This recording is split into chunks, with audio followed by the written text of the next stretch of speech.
Hey guys, it's Snailbiter, and I finally got time again to post some videos to my channel and show you guys some World of Tanks replays. I've got a whole bunch stockpiled that I want to post, actually going back all the way to 9.2. So this is actually a 9.2 replay with the Centurion 7.1 on Ruinberg. The Cent 7.1 is the Tier 9 British medium tank.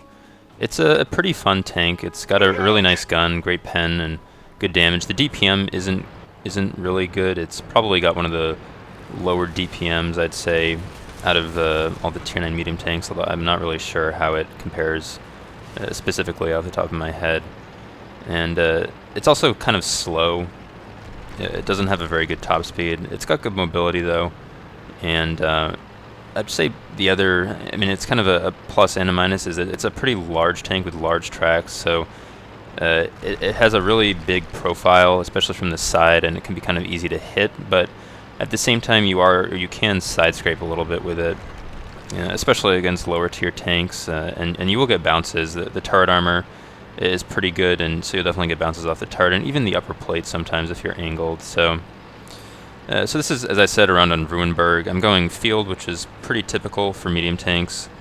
And I like to go here up to this bush, especially if I'm in a faster tank, like a scout.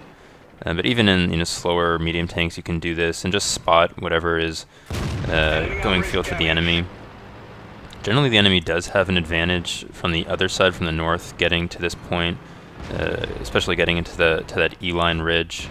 And so sometimes you'll get spotted if you're cutting across like I did, but nothing showed up, and so I felt pretty comfortable in just going up to this bush and trying to spot what the enemy had in the field. So right now it's looking like they don't have much, just a few tier 7 tanks have been spotted. Most of my team has gone city, which is fine. That's fairly typical, especially when you have a lineup with a lot of heavy tanks. In retrospect, we probably should have pushed the field sooner. I was trying to see if I could get a shot into the E3 area or so, but it looked like the enemy tanks over there were behind a wall. Again, I'm trying to see if I have a shot in the KV-5, and I think I got shot by the A44 there. This Black Prince probably shouldn't have moved up as he did. My guess is he didn't realize we have actually 3 or 4 tanks that are in that H0 area supporting me. I'm actually the only one at the moment on the E-line. And here I'm just side scraping, and I mean the Black Prince doesn't have a great gun, but he's unable to pen my angled track and is just able to damage my track. Got shot there from the middle by that Pershing, who I'm not sure, he must have snuck up into that spot before I could get up here and before anybody else could spot him. So now it's pretty clear to me that the enemy doesn't have the only other tanks in the field for the enemy are the A44 and 229, so I'm just going to move up, try to clear this out as quickly as possible, and then go and support the city. This 229 has moved up, and I angle my armor right at the last second as I think he's about to shoot, and he's only able to track me for no damage. And I'm able to get the easy kill shot there, and this A44 starts running away. I'm not really sure why that Roomba moved up into the middle and tried to take on the Pershing, but he gets himself killed. And now the enemy, it looks like, is pushing on our city group. And so really in the field, we should be trying to go and support them as quickly as possible. Pershing gets killed. We should be flanking the enemy. So I'm going to try to move up in this into the middle and see if I can get shots on the guys in like the F3 area or so. At the moment, we seem to be doing okay still. Our city is holding for the moment. We get a kill shot on the IS. I'm just really trying to take out the damaged tanks and get kill shots so that hopefully the guys in city can hold out for as long as possible. Unfortunately, bounced on the Yak Tiger there. I couldn't quite see which way he was angled, and so I shot his really angled side armor, even though I could also see his back. And again, just trying to get kill shots, so I decided to shoot the T-29 instead of the A-44 and take him out. I was actually surprised I got spotted there. I thought I had enough camo. And now our city group is pretty much dead. And the guys that we had in field are all kind of split off as well. The Lorraine's going south, the 1390's going north. And I'm not sure why the Lorraine rushed in. He kind of suicided there. So we're not really in a great situation now. We've completely split up, which isn't necessarily a bad thing, but it also means that if the enemy had like rushed cap or something, we really wouldn't have been able to hold them off. The 1390 is actually heading towards the cap, which is probably a good idea in this situation. He's trying to get some cap pressure and at least force the enemies to split off. So now my goal here really is just to take out a low health enemy tank, so I shoot the VK-45 and get the kill shot. Got a Tiger coming with me, which is actually really good. He's got full HP, so we can, or I can I can use his hit points. We actually do a really good job of hit point sharing here, although I don't know if he intended to do that. I don't remember that. I think this Tiger wasn't a particularly good player stats-wise, but I saw that PZSFL had moved up in the middle, and I was going to try to help him, but once this Tiger engaged, I had to turn around, and the PZSFL was probably dead anyway. So I track this T-32. I'm going to try to play this corner and use it to my advantage. Get a bit of a lucky bounce there, I'd say, on the A-44. I think he hit my upper plate. And I get the T-32 to bounce again. So I'm going to shoot the A-44 first because he's lower, and the Tiger takes him out. So now we have can afford to be a little more sort of slower. I don't have to rush this engagement necessarily. The KB5 and their Super Pershing were spotted in the middle, so they're going to be a little bit slow to flank us or support this T-32. And there I see the Sen 71 is going back to base, which is exactly what you want to happen when you have somebody get on cap. You want to force the enemy to split up so that they can't focus you guys out, or your guys out. At this point, the 1390 really should have just left cap and run away. So there I was able to side scrape pretty effectively on that T-32, got a couple of bounces, and take him out. And now the Super Pershing was late flanking, so now the Tiger and I can take him on 2 versus 1. So that's essentially things have worked out pretty well, where we've managed to split up the enemy tanks, and I've had to deal with really as few as possible at once. Fortunately, take a shot there by the Super Pershing, but I was really just concerned with trying to damage him and take him out as quickly as possible before the Sen 71 and KB5 and the enemy team had a chance to flank us. So I got the kill shot in the Super Pershing for Top Gun. I'm pretty low on hit points. I can't afford to take any hits from either the Sen 71 or the KB5. So at this point, I was thinking that they would probably be going back through the city, or at the very least they would probably be trying to attack us, so I decided to pull back. I didn't want to go back out to the field, and I wanted to just get into a defensive location. Tiger still does have 550 hit points or so, so he can take a shot from both of the enemy tanks that are left. So I essentially want to get in a position where I can spot one area of approach to the cap and the Tiger can spot the other, and then if the Tiger gets spotted and shot, then I can move over and support him depending on where the enemies are coming from.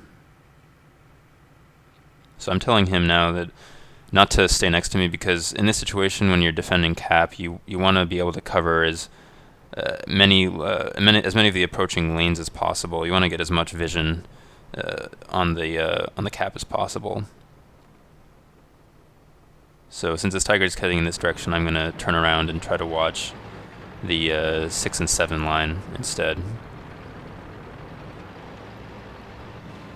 Because otherwise that leaves us open to getting flanked without knowing that the enemy is coming behind us.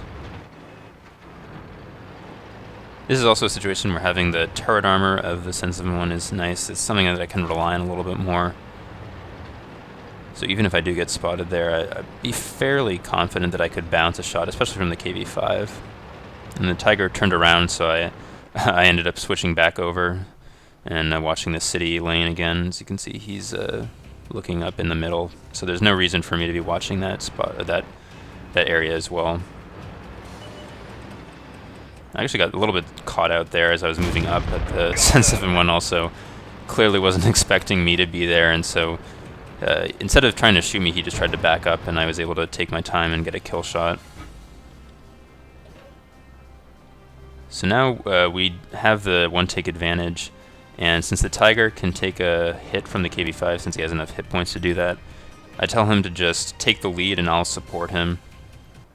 And I was thinking that since the Sen-71 had moved up through the city, that the KV-5 was probably somewhere in the same area, and so that's why I told the Tiger to go through city. I was figuring maybe we could catch the KV-5 somewhere. And so now it's just a matter of actually getting the Tiger to move up. I should say, I should give credit to the Tiger. I think, as I mentioned before, he wasn't the greatest player in terms of stats, but he did a really good job here in the end game and sharing hit points against the T-32 and A-44 and super Pershing, and then kind of just in general being receptive to what I wanted him to do here at the end, which is really more than I can say about most puppies that I encounter. So he's slowly going to move up here into the city.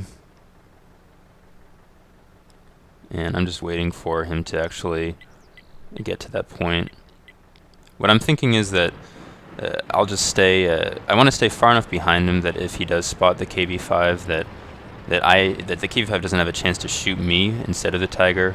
But at the same time, I don't want to be so far back that if the Tiger does run into the KV-5, that I'm nowhere near him and I can't help him. Because if the KV-5 is able to take us on one by one, then he does have a chance to win this game. So I'm just watching what the Tiger does and making sure that I move up as he does. I'm going to just peek these corners, see if the KV-5 is around the corner. And then just move up. So at this point, I'm thinking the KV-5, it doesn't look like the KV-5 is anywhere in city. And so he may have gone field, or he may have run back. I'm not totally sure, and at this point, we might as well just get on cap and try to lure him out.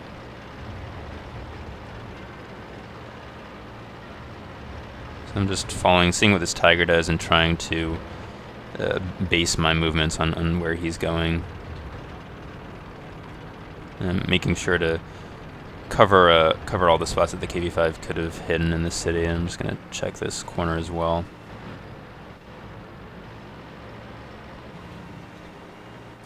So I don't spot anything, so the Tiger gets on the cap, and I'm just going to wait and see what happens, essentially.